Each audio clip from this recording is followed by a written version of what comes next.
こんにちは、佐藤です。本日は冬に伊豆ぐらんぱる公園に行ってきましたので、その時の旅の様子をお伝えします。今回の旅は子供6歳児と私たち親と、それから祖父母、あとワンちゃん1匹で行ってきました。突然ですが、今回の旅の満足度、私的には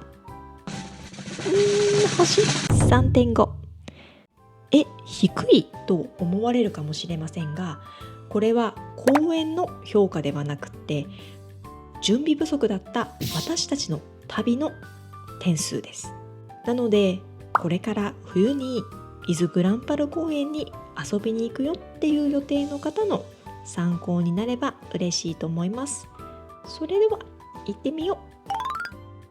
う。はい、ではなぜ今回の旅 3.5 だったのかと言いますと、とにかく寒すぎました。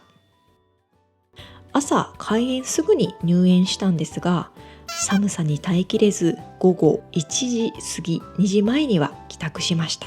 ほぼ3時間か4時間ぐらいしか遊んでいないという感じですね。この日の気温は10度、晴天だったので正直そこまで寒くないかなと思っていたんです。でも風がとにかく強かった。風速が約5メートル、体感としては5度以下に感じました。で、冬の屋外レジャーはいつも天気予報と温度ばっかり見ていたんですが、風速も見るべきだったなぁと思います。調べてみたら風速2メートル以下じゃないと屋外では結構寒い条件ということだったので、屋外レジャーに行く予定の方はもし風速が2メートルを超えそうだっていう日は、お天気ももちろんなんですけれども、手袋とかカイルとか耳当てっていう防寒グッズはぜひ持って行ってください。今回は祖父母とワンちゃんも一緒でしたが、親やワンちゃんにとってどうだったのかなっていうところをちょっとご紹介したいと思います。伊豆ぐらんぱる公園はペットと一緒に、ワンちゃんと一緒に遊べることができるっていう点で、かなりドッグフレンドリーな部分も魅力の一個かなと思うんですけれども、今回はですね、ワンちゃん小型犬だったんですが、風が強いっていうこともあって最初すっごく楽しそうにはしゃいでいたんですけれども、ちょっと遊んだ後はほぼずっと祖父のコートに包まれていましたと。で、寒くっても例えばお土産コーナーだったりだとか屋内の遊び場だったりスペースがいっぱいあればいいかなと思うんですけど、伊豆ぐらんぱる公園は基本的に屋外の、アトラクションだったり休憩所っていうのが多いので、寒い時期にですね避難できる屋内スペースが少なかったんですよね。で、これは冬だけじゃなくって夏の猛暑でも避難できるところが少ないっていうことになるかと思うので、その点はね注意が必要なポイントかなと思います。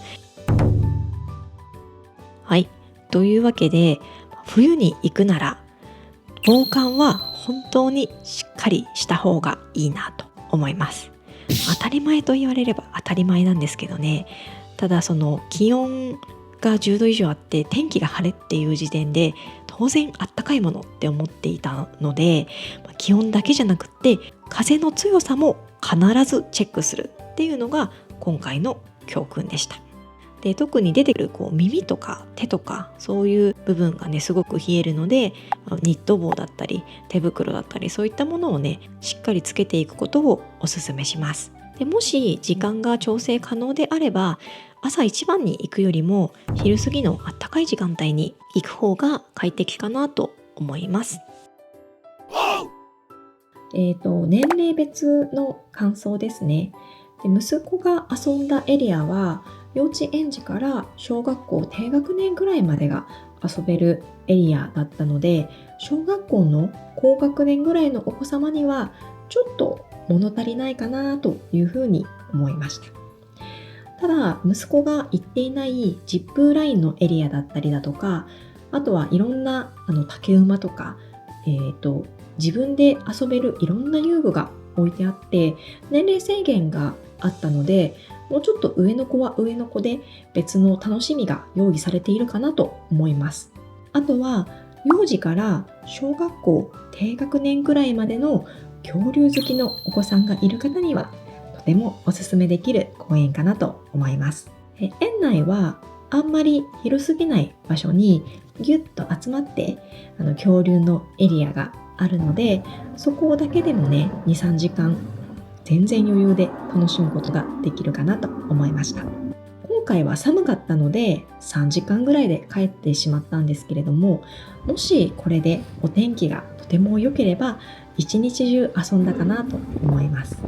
なので、もしお子さんが2人以上いて年齢が離れている場合には、それぞれに用意されてはいるものの、エリアがちょっと離れているので、大人が2人以上付き添った方がいいかなというふうには思いました。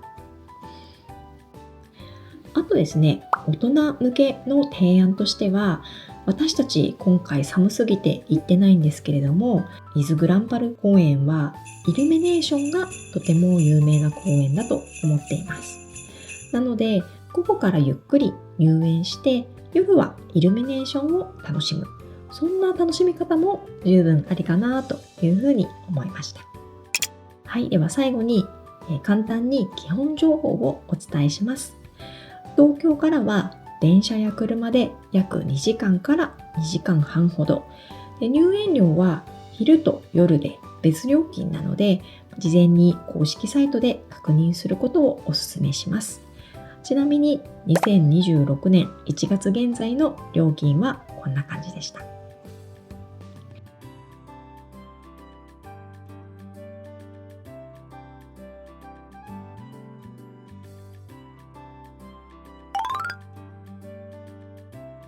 はい、というわけでいかがだったでしょうか。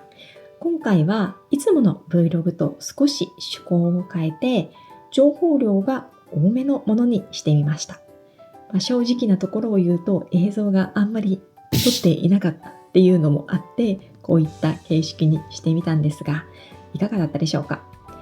ぜひですね、私たちの失敗も活かして伊豆グランパル公園楽しんでください。私たちもぜひもう一度再チャレンジしてみたいと思います。では今後も子連れの家族旅行に関する情報を上げていきたいと思いますので、気になる方はぜひチャンネル登録やいいねボタンいただけると嬉しいです。よろしくお願いします。さあ、ではまた次回お会いしましょう。またねー。